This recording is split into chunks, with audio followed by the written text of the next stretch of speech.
Hi, I'm Barbara Hill. I'm the horn instructor here at CCSU, and I'm here today to demonstrate the two studies that are being used in this year's CMEA regional auditions. They're from Maxime Alphon's book 2, numbers 12 and 20.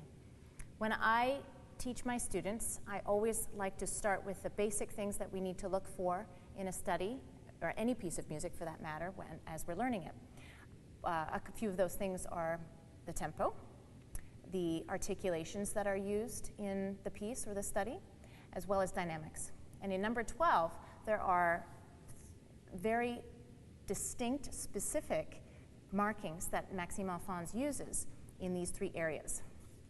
In terms of tempo, he starts off as a moderato at 72 equals the quarter note. If you notice, in the last three measures of the study, he switches the tempo to 100 equals a quarter note. So you have to be very distinct and clear that you make that tempo change as you're preparing this study. In terms of articulations, he's very specific about accents that he uses. So you need to watch for the accents that are this way versus this way, and make sure that you distinguish between those accents.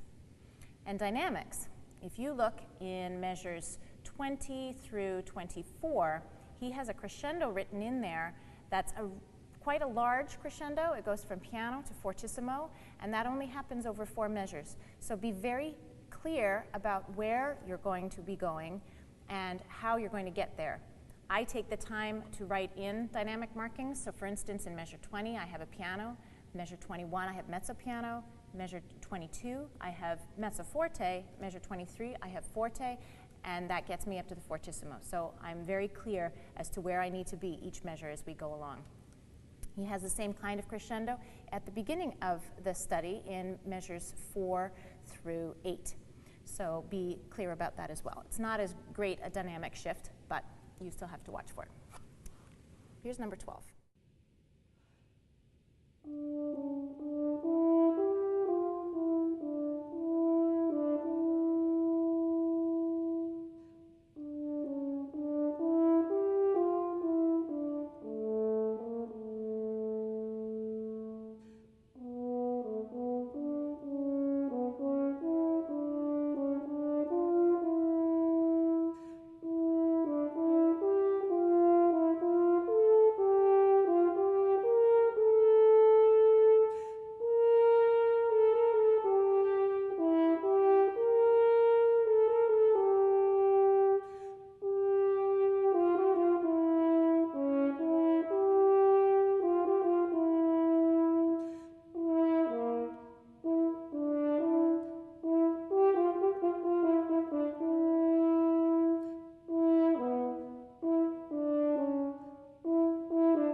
So now we're going to talk about number 20.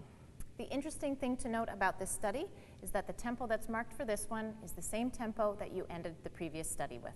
So make sure that they are similar, if not exactly the same tempo. Again, before we start any study or piece, we want to look at 3 things: tempo, dynamics, and articulation. The dynamics in this particular study are not as varied. We have anywhere from piano to forte, but he does make clear indications about where dynamics do change, where there's crescendo and decrescendo, so be aware of that. Also, some of the written markings in this particular study are very specific. So you look in the first measure and it says legato, so make sure that you do play that slur with great air support and very legato playing. The one word that comes to mind that I would like to speak about briefly is the word cedendo, and that happens in the middle of the study. It's an Italian term that means slowing down. So it's just another way of saying ritardando.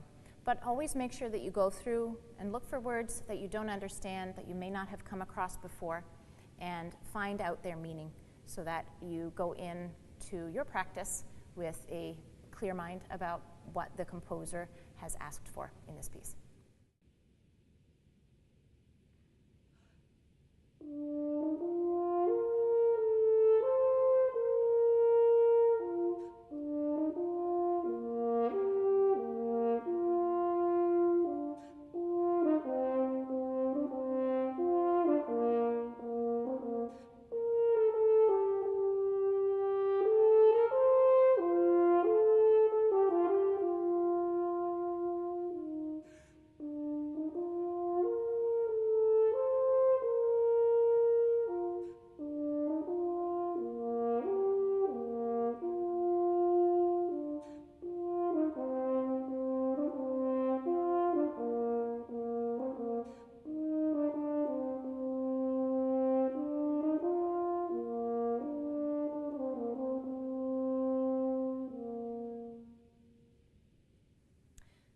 So thank you for watching.